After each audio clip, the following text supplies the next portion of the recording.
आपको बता देते हैं, इंदौर के महू में हुई हिंसा के मामले में अब तक 7 एफआईआर दर्ज कर ली गई है। 7 एफआईआर में 100 से ज्यादा आरोपी बनाए गए हैं। बता दें, हिंसा के दौरान 12 बाइक, 2 ऑटो से लेकर 1 कार और 2 दुकानों में आगजनी की गई थी। तोड़फोड़ की वारदात अंजाम दी गई थी। हिंसा के बाद महू में फिलहाल शांति है और पुलिस पूरी तरह से मुस्तैद बताई जाए।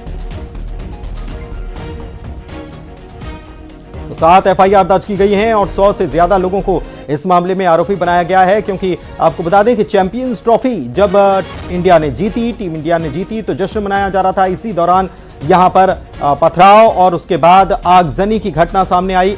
यहां पर लोग सड़क पर उतर आए और इसके बाद ऐसी स्थिति बन गई कि यहां पर कई दुकानें जो हैं वो आग की जद में आ गई, वाहनों में आग लगा दी गई।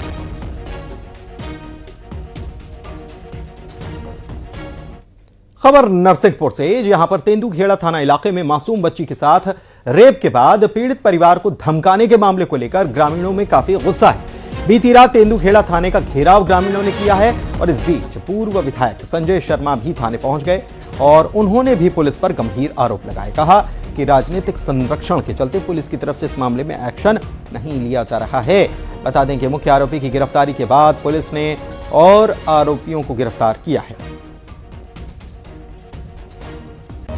थोड़ी सी लापरवाही यहाँ कह लें शासन की, समाज की विकृति है। ऐसा होना नहीं चाहिए। दुर्भाग्यपूर्ण है कि हमारे जिले में कभी ऐसी घटनाएं नहीं हुई, लेकिन 4 साल 5 साल की बच्ची के साथ जो हो रहा है, इसके लिए प्रशासन को बड़ी सख्ती से कार्रवाई करना चाहिए। आज तो बड़ा दुर्भाग्यपूर्ण घटना ये हुई है कि यहाँ पर घटना होने के बाद 3 घंटे तक एफआईआर नहीं लिखी गई। एफआईआर जब लिखी गई तो केवल उसकी लिखी, उसके जिसने बलात्कार करने का प्रयास किया, बलात्कार किया, लड़की को उठा के ले गया। उसके बाद उसी पक्ष के घर में जिसने किया उसके लोगों ने आग लगाने का प्रयास किया। पुलिस लेने के लिए पुलिस को दबाव से रोका गया। जो आरोपी है वो एक 16 साल का लड़का है जो उनके घर के सामने ही पड़ोस में रहता है। तो पहले से जो माताजी है उसको उस पर शक नहीं था। ऐसा कभी पहले आया नहीं था कंप्लेन, ये पहली बार हुआ है और वो भी काफी शौक है कि ऐसा हो गया है। तो उसी पे हमने तत्काल मुकदमा किया और जो बालक है जिसने ये किया है उसको हमने अरेस्ट भी किया। और अभी उनके घर वाले आए थे जो पीड़िता के हैं, वो कह रहे थे कि जो बालक के बाकी जो भाई और उनके फादर है वो भी धमकी दे रहे थे। तो अभी हमने उनको भी अरेस्ट कर।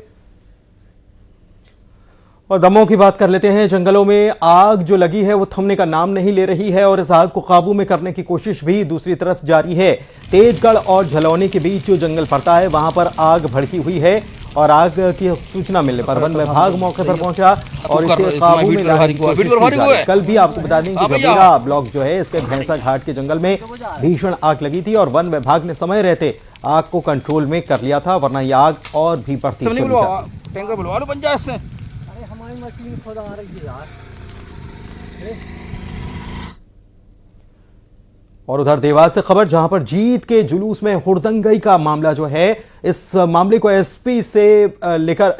लेकर एसपी से विधायक गायत्री राजे पवार ने मुलाकात की है।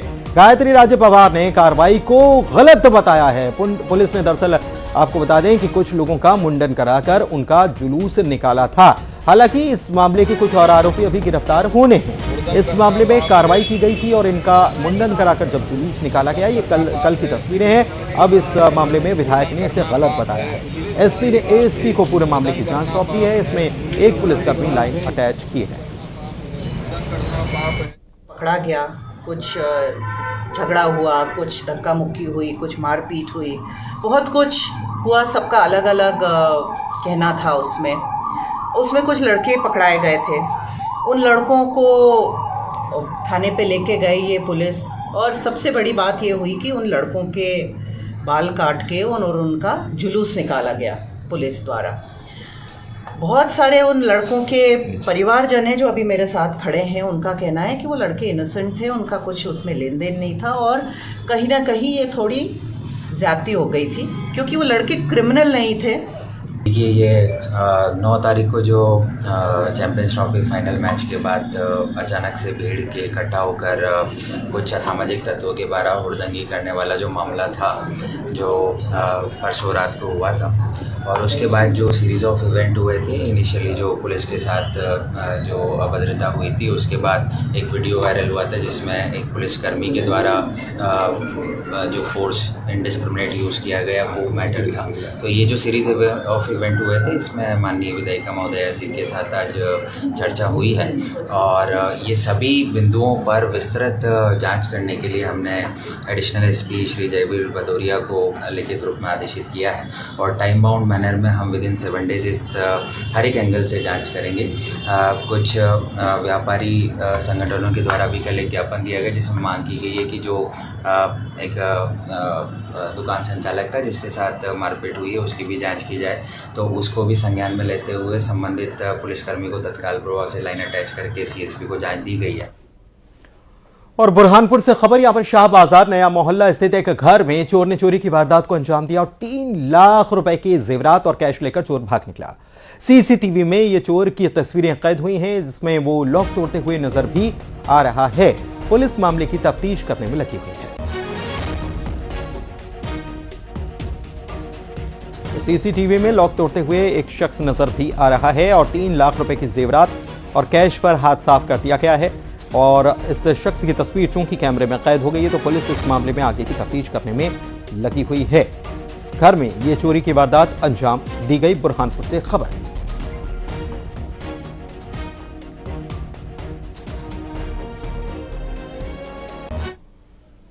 और एक और चोरी की वारदात की बात करें तो चित्रकूट के गुप्त गोदावरी में बीती रात अज्ञात बदमाशों ने एक के बाद एक 8 ताले चटकाए और वारदात को अंजाम दे डाला। वारदात के वक्त प्रथम गुफा में तैनात गार्ड को बदमाशों ने कमरे में बंधक बनाया और उसके बाद दान पेटियों को निशाना बनाया गया। गुप्त गोदावरी की प्रथम गुफा में घुसने के पहले बदमाशों ने 6 ताले तोड़े और उसके बाद लूट की वारदात को अंजाम दिया गया। फिलहाल पुलिस सीसीटीवी से बदमाशों का सुराग लगाने की कोशिश में लगी हुई है।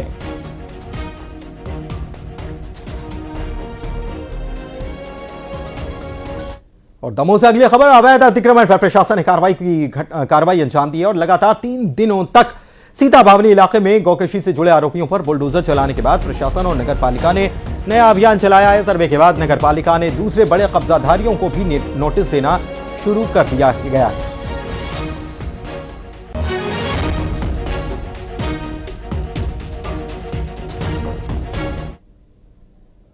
और आइए अब नजर डालेंगे टॉप 20 खबरों पर।